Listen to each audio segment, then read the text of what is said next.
entero se ha enterado del avión presidencial o el caso del avión presidencial que el gobierno de México no ha podido vender desde hace un año.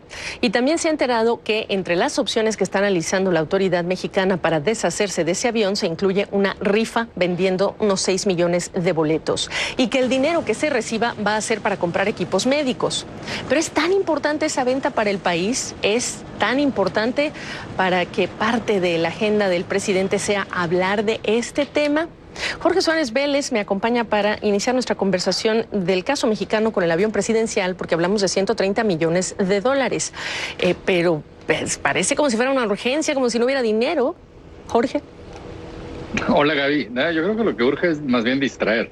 O sea, me queda claro que cada vez que el gobierno se mete en problemas, sale con alguna ocurrencia. Primero fue el avión presidencial y ayer el presidente hablaba de eliminar los fines de semana largos. Entonces, yo creo que aquí lo que estamos viendo es un presidente con un gran talento para mover el reflector cuando este no le favorece, pero no es mucho más que eso, porque como dices, económicamente no es algo que haga una gran diferencia. Y hay una serie de señales que sí están o podrían hacer la diferencia, o podrían describirnos el desafío de 2020, que nuevamente va a ser el tema del crecimiento, entre otras cosas que sí preocupan. ¿A ti cuáles, Jorge?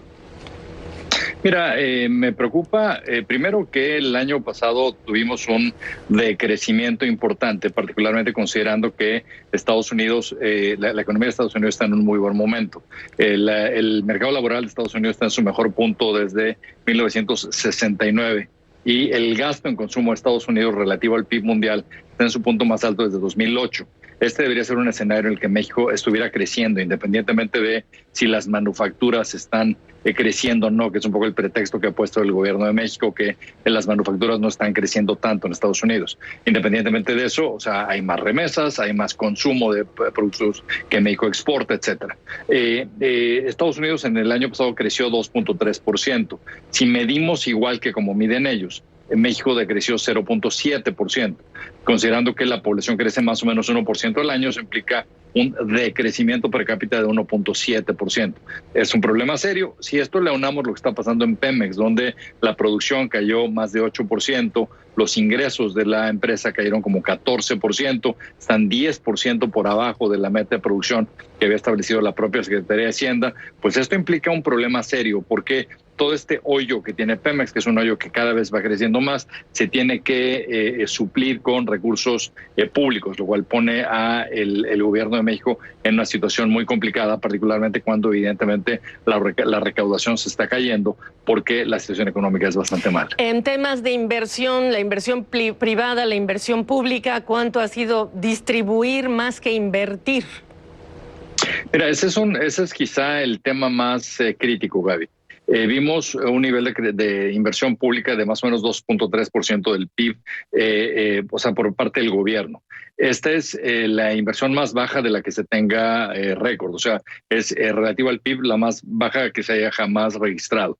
La inversión privada debe andar por ahí de 18% del PIB. Eso quiere decir que en total andamos como en 20.3%. Lo que se estima para que México recuperara tasas de crecimiento razonables, digamos de, no sé, 3, 4%, es que deberíamos estar más cerca de 25% de inversión. Lo que aquí el gobierno no está viendo es que ellos mismos han matado la inversión privada. En el momento que cancelaron la obra del aeropuerto, que era la obra de infraestructura más grande que iba a hacer no solo esta administración, sino muchas previas, y que se pagó por un aeropuerto que nunca se hizo.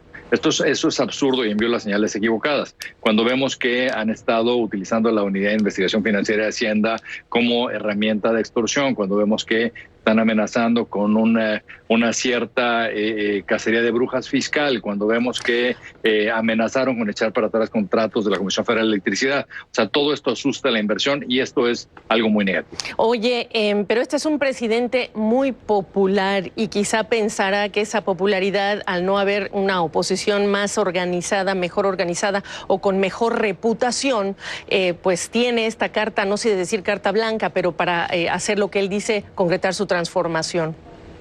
Sin duda tiene esa popularidad, Gaby. Desafortunadamente para él la popularidad no se puede comer. Entonces yo creo que conforme pase el tiempo y los resultados sigan siendo tan malos como están siendo, mucha gente va a empezar a darle la espalda. Lo que estamos viendo también es que hay fisuras ya muy claras en su partido. Hay un tremendo pleito por el liderazgo en el partido y este pleito va a ir creciendo conforme tengan que nombrar candidatos para las elecciones de medio término el año que entra, en 2021. Y lo que dice la oposición, yo creo que la oposición está hoy desarticulada después del golpazo, digamos, que recibieron hace un par de años, pero ahí viene de regreso. Y yo creo que hay partidos nuevos, como Movimiento Ciudadano, y los otros partidos tradicionales se empiezan a rearmar. Entonces, y algo muy importante a considerar es que las elecciones 2021 son elecciones locales. Sí. Lo importante es quiénes son los candidatos locales, no tanto la estructura nacional de los partidos. Y yo creo que algo que le preocupa a López Obrador es que pueden acabar perdiendo la mayoría en las cámaras. Pues mientras tanto, lo que sí hay como certeza es que vamos a conocer el desenlace de ese avión presidencial tan sonado fuera de México. Gracias, Jorge. Un abrazo, Gaby. Hasta luego.